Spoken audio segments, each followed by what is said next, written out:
Nostalgic করে কিংবা আবেগের জায়গাটা ধরে রাখার ক্ষেত্রে অঞ্জন দত্তের গান সবসময়ই একদম হৃদয়ের খুব কাছাকাছি। কোন গানটা কোন কোন অঞ্জন দত্তের অনেক গান গাওয়া হয়, কাঞ্চনজঙ্ঘা খুব গাওয়া হয় আমার ইম্পসিবল, আমি ভেরি ব্যাড সিঙ্গার। তারপরে না, আমি একদমই মাইক্রোফোনে তো গাইবই না। অঞ্জন দত্তকে নিয়ে কি বলতে চাই অঞ্জন দত্ত আরও বেশি বেশি বাংলাদেশে আসুন, কারণ বাংলাদেশে অঞ্জন দত্তের বিশাল ফ্যান ফলোয়িং।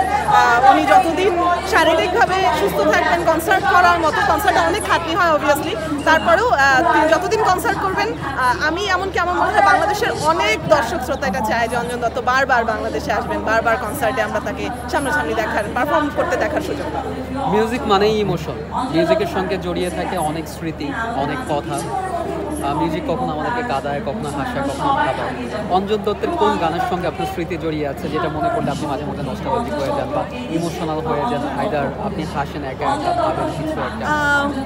অঞ্জন দত্তের গানের কিছু অংশ আলাদা আলাদা করে এরকম আবেগের সৃষ্টি করে। যেমন আমার কাছে মনে হয় যে ভালোবাসার সংজ্ঞা অঞ্জন দত্তে তার গানের বিভিন্ন অংশে এসেছে। ট্র্যাজেডি, মন খারাপের সময় অঞ্জন দত্তের গান মনে হয় একদম আমার কথা বলা হচ্ছে, কিংবা বেলাবসকে হারিয়ে ফেলার যে হতাশা, যে দুঃখ, সেটা অঞ্জন দত্তের গানে যেভাবে উঠে এসেছে। মালার জন্য যে হাহাকার, এই সবগুলো বিষয়ই আসলে একদম রিলেট করতে পারি আমরা আমাদের জীবনের। কোনো ছেলে অঞ্জন দত্তের লিরিক্স ব্যবহার করে প্রপোজ করেছে কি বা কিছু বলেছে? না, আনফরচুনেটলি এরকম নাটকীয় ঘটনা নয়। আপনি কাউকে কিছু বলতে চান কি অঞ্জন দত্তের গান কে অথবা তার লিরিক্স? না, তা না, আমি খুব স্ট্রেট ফরওয়ার্ড, কাউকে কিছু বলার থাকলে আমি সরাসরি বলি। আমি অঞ্জন দত্তের উদ্দেশ্যে বলতে চাই যে অঞ্জন দত্তকে ভীষণ ভালোবাসি, তার গান ভীষণ ভালোবাসি।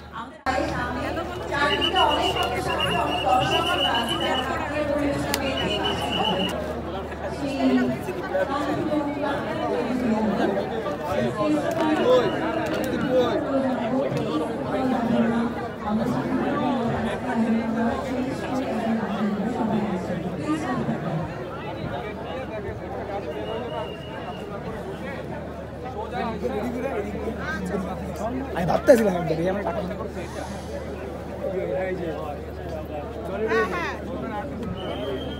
আচ্ছা, ঠিক আছে।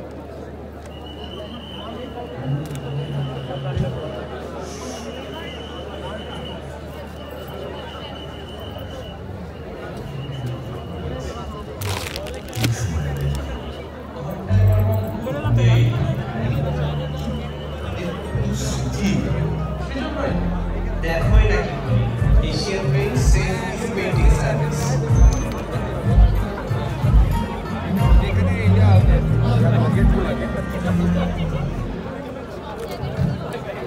আজকের ম্যান অফ দ্য ম্যাচ কিন্তু এই এক্সপার্ট, আমাদের এক্সপার্ট